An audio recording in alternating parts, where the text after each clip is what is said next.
So if you can come inbound to the brand and say, and do a little bit of sleuthing, do a little bit of research and say, hey, I saw that you were running this campaign last January. Let's say we're sitting in September or something, right? Hey, I saw that you were running this campaign last January. Are you going to be running that campaign again this year? I would love to help you support that in the following ways. So your job is to go out there and surmise, make an inference of what is that it actually seem like is important to them, and what are they allocating budgets for? And then let me go out and show how I can support them. And so this is a huge mistake, is it's not about you. It's not about you at all. It's about how you can support them to accomplish their problems. Media kits. Do you have to have one? However, I believe that the exercise of putting together a media kit is actually very helpful. So it forces you to think, like, who am I? What is my value proposition? What is the composition of my audience? How am I serving them? Because those are the questions that the brand, they want to know. They want to know, like, if you can tell the story, if you can have a narrative behind why working with you versus another creator is so powerful. And one of the reasons, Sean, is that when a brand comes inbound to you and you'd be like, here's my media kit, pick an option, right? That would be as if you went to the doctor and before they asked you anything about the symptoms that you were having, they said, here's your prescription for Prozac. And you said, I didn't tell you what my problems are. This is how brands feel when you give them your media kit with your rate card. How do you know whether they wouldn't have paid you $50K or $100K to be your 12-month long ambassador for their brand because you're the perfect fit? You don't know until you have a conversation. That's a strong tactic right there. And I kind of want to open up a can of worms. Curious your perspective on this idea of creator, brand, audience, values alignment. But what are your thoughts on like pros and cons of, is it good to have values in the creator career woven into your content? How would you coach somebody who like doesn't want to force it, but wonders if their content would be more powerful? And if you're optimizing for being brand friendly, is it better to be more quiet? There's a lot of different angles. So, about what you believe and what doors it might close, but also what doors it might open.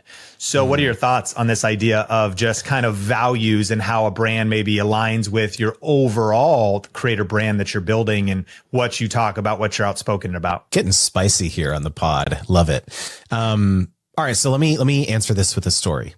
When I ran an agency, one of the kind of checklist items that we had to do when we were recruiting or looking for creators to partner with on particular campaigns was we had to do an audit of their social presence for certain brands to make sure that they were not saying crazy stuff on the internet, because every brand has this, need to mitigate risk, right? How dare you partner with this creator who said this crazy, hyperbolic thing. And the brand gets dragged through the mud, guilt by association, right? And so whether it's right or wrong that brands are doing this type of evaluation on you got to know it's happening. Okay. It's a line that you need to strike, especially if partnerships is a non-trivial part of your revenue as a creator. It's absolutely something you have to make that determination for yourself. If you had to pick one between small and large brands preferring to lean more neutral or actually preferring to align with a creator that has a stance, most of the time, do brands prefer just neutral? 95% of the time neutral. I think. So 95%. So while of course we might see examples, and sometimes these places they can have huge influence. I think about like Daily Wire, and I think about all the Daily Wire brand deals are almost like extreme conservative brands that are like doubling down on wanting to be on the movement of free speech, Constitution, America First. You get the whole thing. And that's obviously a kind of a very extreme conservative movement. So, but what you're saying is if you were optimizing, and the way I would coach people too, is it would be foolish to ignore this, but it'd also be potentially,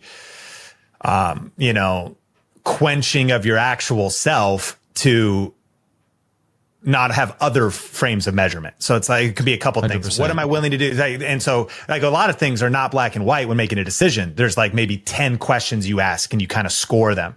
So I guess I'm just curious is like, is there some cases though where, and maybe I'm not trying to talk about partying nor being like full tilt conspiracy theorist or socially radical in your ideology, but is there ever a case though where brands would say, I would lean towards, you call it family friendly. If you're like nuclear family, you're probably called somewhat conservative these days because it's just an extreme, like even just to have, so like, geez, I can't believe you're married and like building a family.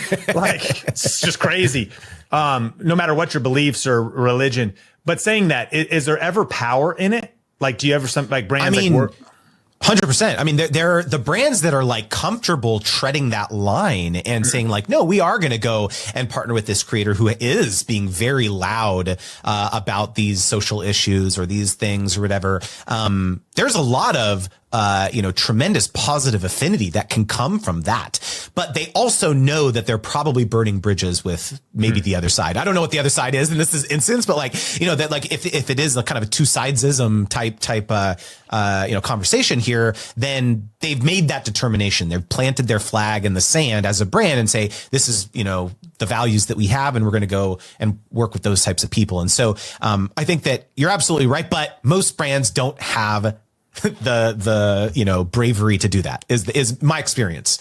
They just don't, they want to play it safe, especially the larger public traded companies.